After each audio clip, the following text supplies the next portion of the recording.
again, videos, I'm not going to do it justice, but here you go. Finally, we've got the bags and everything off.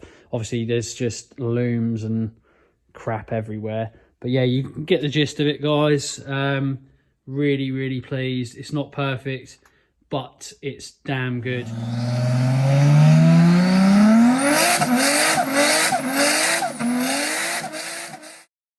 Hi guys, Alex Peak Performance Reviews. Welcome to another vlog and welcome to another video that is on the Supra. Small update on that, but there's an update on the Enduro KA, news, etc. as well. I think if you haven't been following us on Instagram, some stories about what we're doing and what's happening with the Enduro KA as well.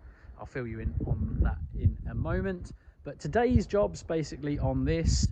You probably would have seen from some of the other videos. We've got to do a power steering, uprated power steering cooler. The stock cooler is a little U bend tube, and it's basically so small and pretty crap. That being said, it's normally adequate for most people that are kind of straight lining the car or taking it fast road. But on track, when you push it really, really hard, it can overheat the power steering fluid and boil it. We have had that a couple of times. Like I say, we did and used to take this a lot on track. So I want to kind of have everything the best of the best. So I've bought a nice big, and when I say big, it's an understatement, huge Mishimoto uprated power steering cooler. It kind of fits in this, can and probably will fit in the stock location, hopefully, but I'll show you that in a mo. We was going to do big and fit-ins, and we had an even bigger cooler. It was over the top, it was a little bit over complex. Maybe we'll do dash and fit-in lines, braided lines everywhere in the future, but at the moment I think it's just not needed on the power steering side, to be honest with you. It's a bit over the top, but the cooler is probably over the top still nonetheless, and it's really, really nice, so I'll show you that in a mo. Other than that, we are going to finish off the dash panel for the Civex and the iPad integration into the Supra, and then after that we are going to go on to the Enduro KA. One thing I would like to somehow tidy up, which would be so hard without pulling it out, but I'm sure I could actually, and I probably will, is the master cylinder, back of the bulkhead. Big old ugly black thing there. Well, it's obviously getting a little bit rusted, and I mean, it gets kind of hidden away from things, to be honest with you, but I will see if I can give that a tidy up while everything's out as well. Yeah, as you can see, the gist of, actually, in general, everywhere looks really, really good, and considering everything was done in situ, just bagged up, I'm massively surprised. But I don't want to keep going on about the engine bay, because you've had, I think, 3 or 4 bloody videos on it, and I know you're probably getting bored with that shit. So yeah, aside from that, obviously we're getting this oil cooler on. We moved stuff out of the way, so let's go grab that Mishimoto. Yeah, but I'm going to crack on with the Supra. So watch on. Okay, so this is the position we're in. First things first is, like I say, we did start thinking about doing braided brake lines, and it is quite complex because of the banjo bolts and stuff like that. So I've given up on that idea. So I've got all washers, etc., everything I need, and I've given the banjo bolts and everything else a bit of a clean, ready to go back on. Like I say, I'm going to put them back on and retain these lines. They seem absolutely fine, so I'm not going to do nothing with them. But what we're going to do is I'm going to show you.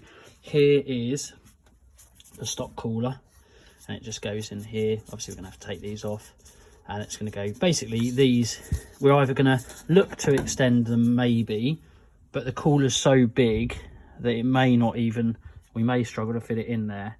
So that is the danger. So we're going to have to measure that up and see how that looks. The likelihood is, yeah, we're going to leave it in the stock position. It will get quite a bit of cold air, but the main thing is it's going to have better cooling capacity because of its size. I mean, this was always here, so at the end of the day, it's been muffled by the cooler, but there's still going to get cold air going through there, through the bottom a little bit, through the sides. But the main thing is that cools it typically is the capacity more than anything, or it's a combination of two, but capacity there, sitting there, that's where it was originally. If I put an uprated bigger one with loads more cooling capacity, it's going to be way better. So I'll show you what we've got, and we'll see if we've got enough space for that. Yeah, let's have a little look. Right, so here she is. Like I say, a little bit bigger than stock. I'll do a side-by-side comparison. I suspect stock, if you look at the internal U here, I reckon a stock one's probably like that, and just one of these cores. So you've got 3 extra cores, more than the size. That coupled with these fins, so it's tube and fin, this is going to help catch more cold air as well, and just keep that cooling capacity and the cooling better still. So lovely uprated Mishimoto. Got extra lines, so if I do need to extend the lines I can. So I've got lines there. I've got some little plumb fittings. They're straight couplers basically, and we can plumb them in. They're the same size as that, 3/8. Just for reference, yeah, 3/8 is the stock size, 3/8 is this side, which is about 10mm basically. We've got all the right lines and everything for it. So yeah, let's get the stock cooler out, give it a comparison, and then yeah, start seeing what we've got to do to get it fitted in that area. And one thing that's worth noting, obviously you've got 2 of these bolts and 2 line sizes. Basically, yeah, one is minusculely, I don't know the exact male thread size, or female even thread size, whatever way you look at it, the thread size. But this one is smaller. So the smaller one naturally is higher pressure, and this is the low pressure side. So just make sure you get the right bolt in. Don't start trying to thread in the smaller one into the bigger one and the bigger one into the smaller one. So just check it shouldn't wriggle around basically. So that one's that one, and then yeah, just get ready up, set up, ready to put what needs to go on where. Just a heads up. Okay, so we've got the lines back on. See, they'll thread through a certain way. Actually, no, I need to take them off. I've put them around the back of the sway bar, anti-roll bar. Oh bugger, oh well. So we've just literally taken off the little worm drive Jubilee clips, and the next entertaining thing is going to be pulling these off. They've been on here from the start, and when this was manufactured, look at the state of that. It's disgusting, doesn't it? Yeah, actually it wasn't as bad as I thought. They come off all right, but yeah, this is the standard one.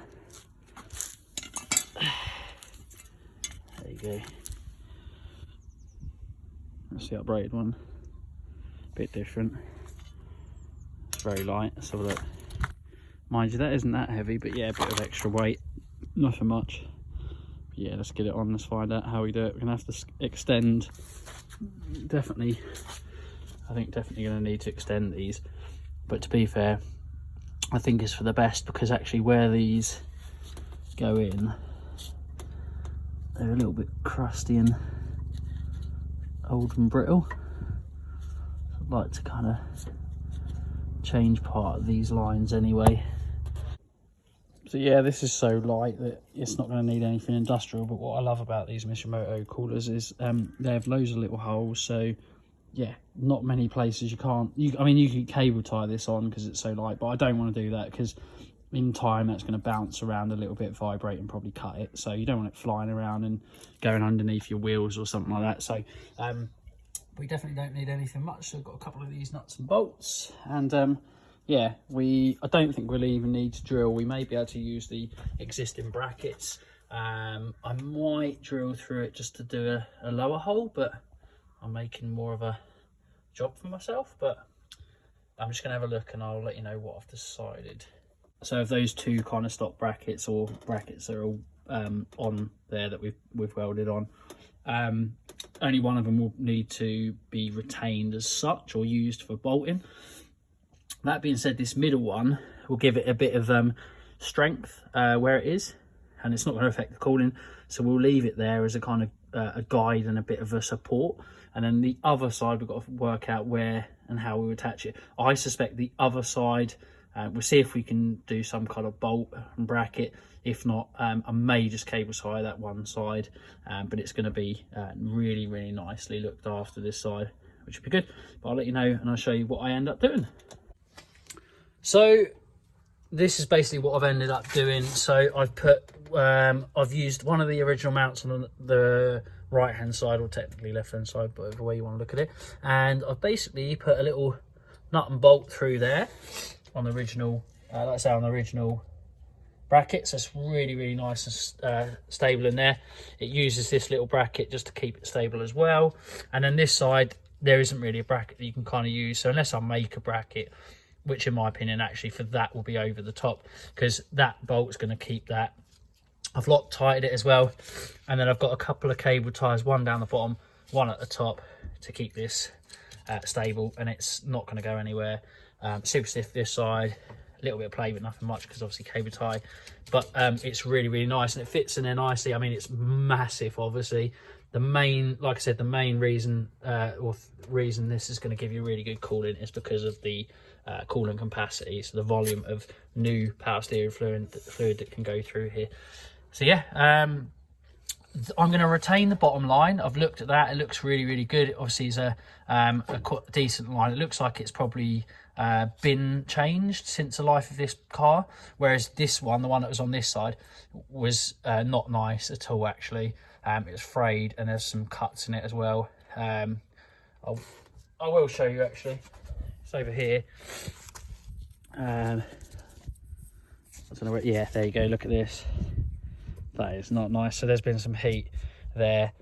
So however we route this, what I will look at is perhaps, I mean, personally, I think that's probably not a good line. It might be just a cheap crap line that's not suited for power steering fluid.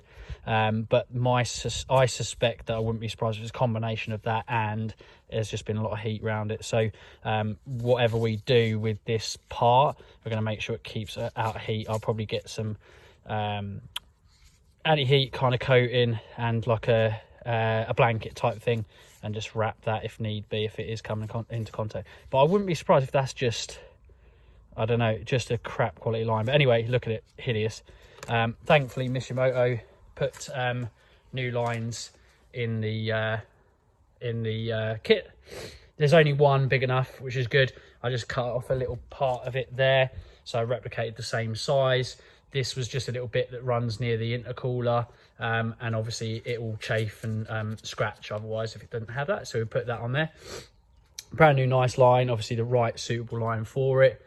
And then yeah, we're going to put it in place. That basically, this one goes from the top, that goes on the bottom of that power steering reservoir, just on that little nipple there and that barb there, and then it goes through there into the top of the cooler. So I'll get that done and that'll be job done.